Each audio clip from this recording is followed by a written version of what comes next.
In an open sunny field, the sounds of a fighting heard coming from a girl in a dungeon. The sounds wake up our protagonist from his nap, and while still half asleep he wonders why he is hearing video game sounds at all. Right in front of his face a girl is standing there while wondering if the MC is a human. She comes to the conclusion that it must be a human-shaped piece of meat and decided to cut it up for her dinner. We will just ignore her willingness to eat human-shaped meat. But when MC hears that she's about to slice him up, he jumps up immediately to save his own life. The girl jumps back and is astonished that it was in fact actually human. But the guy is more annoyed that she didn't even bother to check beforehand and immediately went for the meal prep. But the girl is still confused that a human was a slime drop. She claims that normal a slime would only drop bean sprouts, but finding a human in one is unprecedented. The guy hears all this and goes, "Hold up, wait a minute, this speech is crazy." But then she looks at him like he is the crazy one for knowing that bean sprouts come from slimes. I mean, come on, this was elementary school stuff. She decides that it's not worth explaining things to him and just goes to fight a slime so that she can prove that bean sprouts come from them. Luckily a slime shows up just then and she engages it in battle. She eventually smashes the slime into a puddle with her giant hammer and bean sprouts are indeed dropped. Now the guy looks like the stupid one here and he begins to have a mental crisis. What kind of crazy world is he in right now? He asks the girl if this is really how bean sprouts are made, and she looks at him like he is stupid again and tells him that everything comes from monster drops. Everything from your food to your equipment has gotten from monster drops. That's just common knowledge. She then proceeds to call him an idiot. The guy follows her as she's walking through the dungeon and asks her if they are still in Japan, but she has never heard of the word, let alone the place. He then asks if they are at least still on Earth, but she also has never heard of Earth. They continue walking and the girl comes across another slime which she squishes with her hammer again, and the guy asks why she's only killing slimes. She answers that it is because the dungeon they're in is level 1 and only spawns slime. He even asks why she doesn't go after the higher level stuff and she admits to being a noob. She says that if one trains hard, they might be able to move up a level and go to level 2. She then shows him a large board on the wall which is called the status board. She presses her hand against the crystal and the board shows her status, which looks a lot like my report card. The guy analyzes her stats and concludes that she must be going for a power type build. He then looks back to the screen and notices that there is a second page to the status. The girl then shows him the next page which contains the drop status. This is basically the luck stat in gadget games and dictates what drop you'll get when you kill a monster. After learning all of this, he now wants to try checking his status on the board, and when he puts his hand on the crystal he has a status that would immediately evict him from any Asian family. With those stats, the only level he's ever going to get is level 1. He then checks his drop status and is afraid to look at the screen. The girl looks at the screen for him and tells him that his drop stats are really bad too.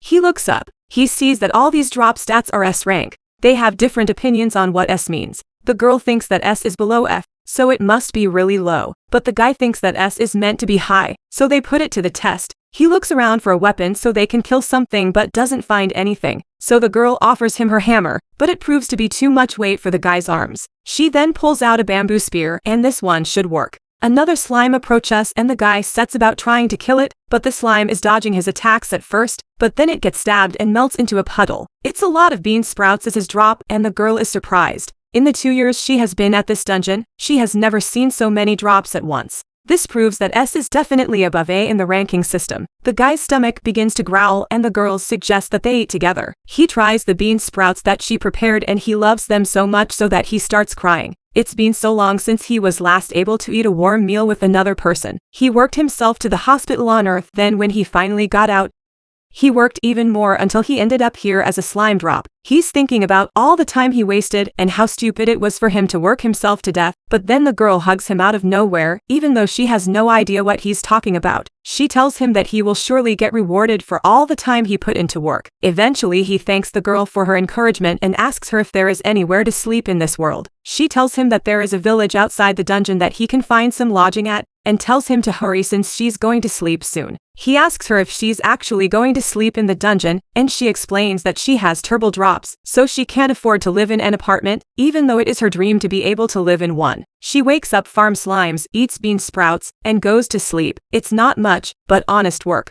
She offers him her bamboo spear to help him with his hunting. He promises to return the spear to her. Later he asked for her name and she tells him that it is Emily Brown, and he tells her that his name is Sato Ryouta but she has a hard time pronouncing it. Later Sato was in the village and he is finally starting to understand This world's economy, the currency of the world, is pilos, and a pile of bean sprouts will get you for 200 pilos. But a room will cost you 2,000 pilos per night, and some food is 500 pilos. Now that he knows the prices of the things that he wants, he sets about murdering slime to make his money. After a few days, he brings Emily to an apartment in the village. He shows her the apartment and she's amazed that he was able to afford this in only 3 days of work. It costs him 20,000 a month, and she's even more amazed. But then Sato hands her the keys to the apartment and tells her that she can live here. She doesn't want to accept it, but Sato insists, and he even states that he will pay for all the rent for her. This is his way of thanking her for the meal she shared with him. He then tries to leave, but Emily pulls him back and tells him that he should stay here. It's clearly overworking himself and she can make some more soup for him and she'll stay by his side and make soup for him whenever he wants, so he should live with her. The next day, Sato goes to the guild to exchange some of the bean sprouts that he has collected with one of the attendants, Urza. She weighs out his bean sprouts, and his total comes out to 1,900, but she rounds it up to 2,000 for him. Since he always brings so much, even with his amazing drop rates, bean sprouts don't fetch you that much money. So he wants to try going to a level 2 dungeon where the slimes drop carrots. But Urza tells him about a new dungeon that popped up recently. It's called Nihonium, and the Neptune group is investigating what is dropped there. He's about to leave the line when Urza suddenly invites him to go to a local bar later. It has been 4 days and he is already pulling ladies. But Sato has already got plans for the night, so he has to decline the offer. When he gets home, he waits outside the door for a second since he doesn't know what to say. When he enters, he finally opens the door and is greeted by Emily, and with the shot of them, the height difference kind of makes me want to call the FBI. Sato realizes that the house is spotless. Emily has cleaned it to the finest degree and she just did it since she was happy to have a house. She offers him a hot towel and some green tea to relax a little. Sato tells her to rest too, but she's so excited to do stuff around the house that she can't sit still and do nothing. Sato then brings up the new dungeon, and Emily states that she's heard about it,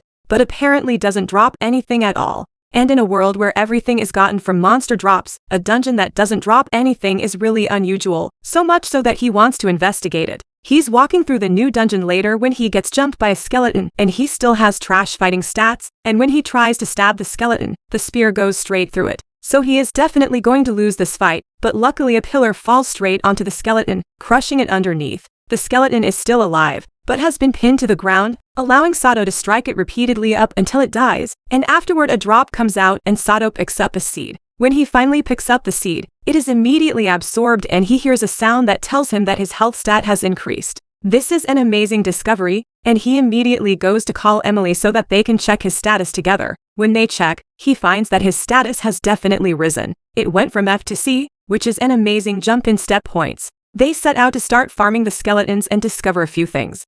When Emily kills the skeleton, nothing has dropped thanks for her turbo drop rates, and if she tries to touch Sato's drop, her hand just goes straight through it as if nothing were there. The fact that there is a dungeon that only he can get drops in, and the drops can only be touched by him as something that really shouldn't exist in the world, it could easily throw the world into chaos. But there it is. Sato is now the only person that is able to raise his stats without leveling up at all, and after a few days he has already gotten his health stat all the way up to S rank, and he plans to go to the level 2 dungeon later in order to test out how much stronger he has gotten. Emily is a little worried about Sato's health since he tends to be a little reckless with his health, and she asked him to at least come home at night. The next day he heads into the level 2 dungeon, and when he faces a sleepy slime he has hit a lot, but thanks to his health being NS, he doesn't take much damage and is able to finish off the slime. The slime then drops a huge carrot before he can pick up his prize. Some other adventurers kill another slime and get a smaller carrot. They then mock Sato for being level 1 and walks away.